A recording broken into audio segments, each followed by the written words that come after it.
My brothers, like we were mentioning before, you know, we come to the grave, we come to the cemetery now. For what purpose? Why are you here? Why are we here? You know, I'm starting to see a lot of regular faces at this place. What have you learned from the last time you were here? What is it that we take home when we come to the grave? Have we come so we can show our face? Do you think the brother is in need for you to just show your face? Brother, did you go? Yeah, well, alhamdulillah, I went, I showed my face and I called it a day. No, if you're not here to benefit, if you're not here to take a lesson, if you're not here to change your life, then why are you here? You know, my brothers, many years ago, I was in Syria and I visited one of the graves there, one of the cemeteries. And on the door of the cemetery, they had a plaque, a very interesting plaque. And basically it said on the plaque, before you enter into the cemetery, it said, do not be surprised. It's speaking on behalf of the dead, yeah? It said, do not be surprised by us, for we were like you yesterday. But as for tomorrow, well, tomorrow you will be like us. Don't come here and be shocked. There's nothing to be shocked about. And don't feel sorry for brother. Wallahi, don't feel sorry for the brother. Rather, you should feel sorry for yourself. How are you living your life? And how will you leave? What is the purpose of our existence in this world, my brothers? What, to eat, to play, to wear nice clothes and a hectic watch and drive a mad car? Do you really think that Allah, hasha lillah subhanahu wa ta'ala, do you think Allah subhanahu wa ta'ala is that bored and He has nothing to do but to create these little human beings that will spend all their lives competing amongst one? Do you really think that that's the purpose of our existence? Or did Allah subhanahu wa ta'ala create us for something far greater? My brothers, life is not a joke. It's not a joke. You've been created for a reason. And we stand here now and I see many broken hearts and, you know, obviously the father standing next to me, whatever have you. But ask yourself really, now in this moment, what good is a house to this brother? What good is all the money in the world to this brother? What good is an AMG or a Lambo, whatever you want to call it? What good is that now to him? What good is a 6'2" blonde? It's of no benefit. It's of no benefit. No matter how many zeros were in you, it's of no benefit now. Granite bench tops, timber bench top, ensuite, not ensuite, is a double story, is it a split level? How many? This is of no benefit whatsoever. This is gone. وَمَا الْحَيَاةُ الدُّنْيَا إِلَّا مَتَاعُ الْغُرُورِ. What is the life of this world except it's a deception, it's a dream, it's an illusion. Why is it a dream? Because to believe in the dream, you have to be what? You have to be asleep. Ali bin Abi Talib, he says, you're asleep. And when death comes, you wake up. Ya hasrati, whoa, where am I now? And it's too late then. You can't go back. You know, my brothers, I always think to myself, and really, let's pose the question. I challenge anyone that if you could bring out any person in this cemetery, any person, Muslim or non-Muslim alike, if we could, let's just imagine for a moment that we could bring this brother back up and make him stand and only have 1 minute in his life, how do you think he would spend it? What would he do with that minute? We sit here thinking, you know, I feel sorry for the brother. You know, again, no, don't feel sorry for him. There are no accidents in Islam. Wallahi, so young. No. His death was decided by Allah 50,000 years before the creation of the heavens and the earth. That bullet had his name on it, whether you like it or not. That time, that place, that location. This was all decreed by Allah subhanahu wa ta'ala. The question is how did you go? How did he go? What state was he in when he left this world? How are you living your life, my brother? How many more visits, how many more reminders, how many more deaths do we have to see before you and I wake up and pull up and come to understand? Why are we wasting our lives for? For what? For what benefit? So I ask, if we could bring him up, brother, how would you spend your minute? You know, it is only now he knows the value of one, subhanallah. Now he knows the value. If I had just given $1 more in charity, I would have found it here. Ya Allah, if I just did one more sajda, Ya Allah, if I had just one more sajda, I would have found the light of that sajda in my grave. But now it's too late. Now it's too late. Why are we here, my brothers? Why? And how will you go home, man? You know, forgive me, wallah, for me, my heart burns. Why?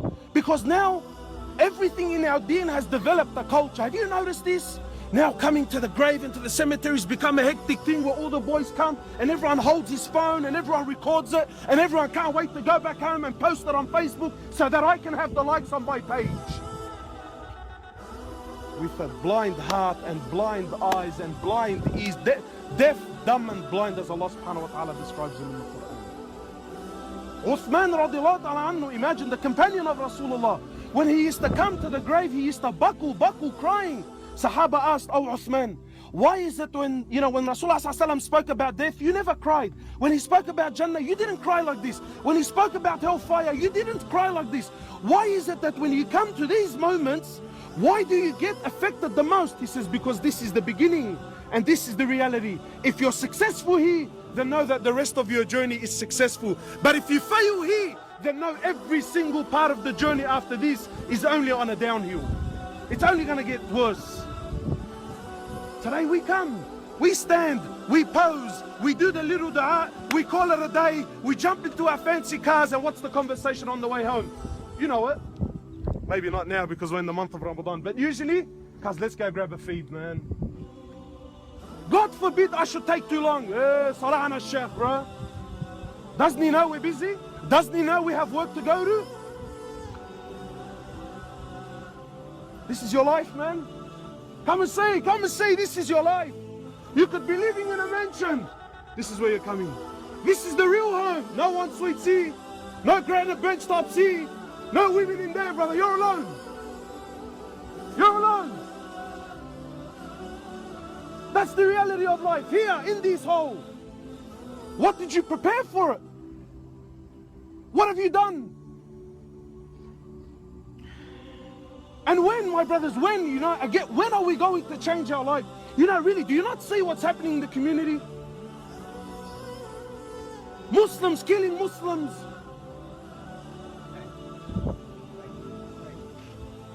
Really, Muslims killing Muslims. You know, I was sharing with the boys before the rest of you came. You know, and forgive me, again, like I said, it's not like we don't have Quran and Sunnah for me to quote. But I need to speak the truth and what's in my heart. You know, I remember there used to be an old movie called Dangerous Minds.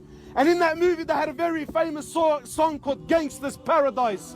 Wallahi, as I was driving, the lyrics to that song came to my mind.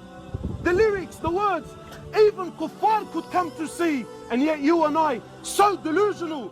The words of the song, he says, why are we so blind to see that the ones we hurt are you and me? You wanted to prove a point. Now who pays the price? The mother and the father and the brother and the wife and the children and the kids and the brothers and the sisters. Their lives have been changed for life. Because someone wanted to be a bad boy and prove a point. And that's the least of my worries. You know what's worse than that? In our hearts, we glorify that life. We love that image. We love it. We thrive on it. I got news for you, bro. Anyone that's living that life, he chooses that life, you're a scum. You're less than scum. There is a very strong opinion that the one who kills a Muslim for no reason, there is no paradise for him permanently. Permanent. So don't, you know, inshallah I'll do a hajj and, no. You're playing games with Allah. When does this change, man? 22, 23 years old, built like a tank. Yeah, I seen a photo, built like a tank, tabarakallah. $1 brought him to the ground. $1 brought him to the ground. We glorify this life. We love this image. This is un-Islamic. There are no gangsters in Jannah, my brothers. Let me give you the news now, yeah? No gangsters in paradise, huh? Paradise are for those who feed Allah. Paradise are for those who live their life according to the pleasure of Allah subhanahu wa ta'ala. Jannah is for those who preferred their brothers over themselves. The blessed month of Ramadan.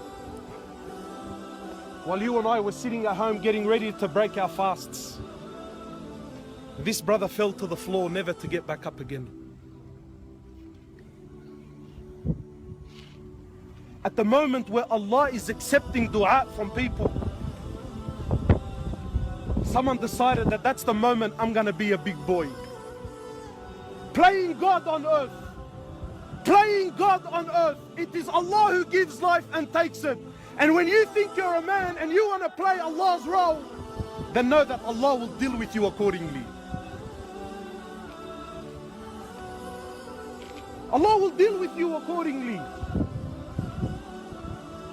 Wallahi, my brothers, I'm lost for words, really, because it's becoming all too often, all too common. And you know what the worst thing is my heart is actually slowly getting used to the idea.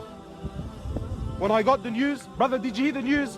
Khair, 23-year-old boy, how did he die? Shot dead. Let me know when the janazah is, I'll be there, inshallah. All too common. So my brothers, please, you're here, you're watching. What changes are you going to make when you go home, man? What changes? And this isn't just about the boys who are lost. Wallahi, there are older men that are more gangsters than you and I will ever be.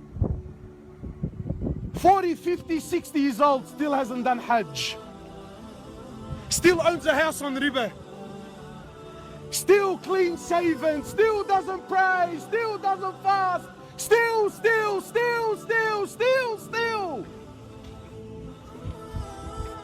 Where are you going with your life, man? Where are you going?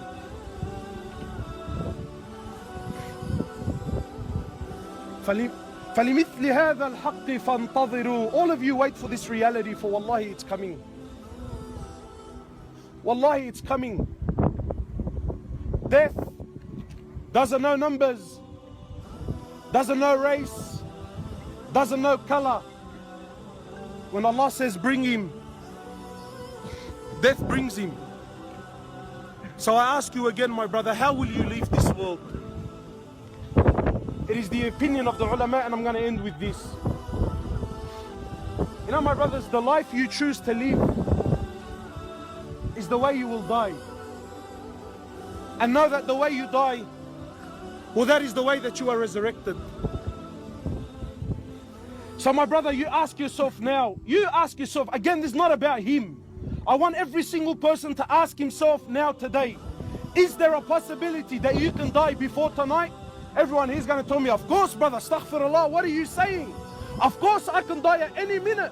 But has the truth of those words really entered the heart? How do we know if the reality of those words are there? How? Look at the actions. Look at the way that you're living. What you claim on your tongue, Allah subhanahu wa ta'ala doesn't look at the tongues.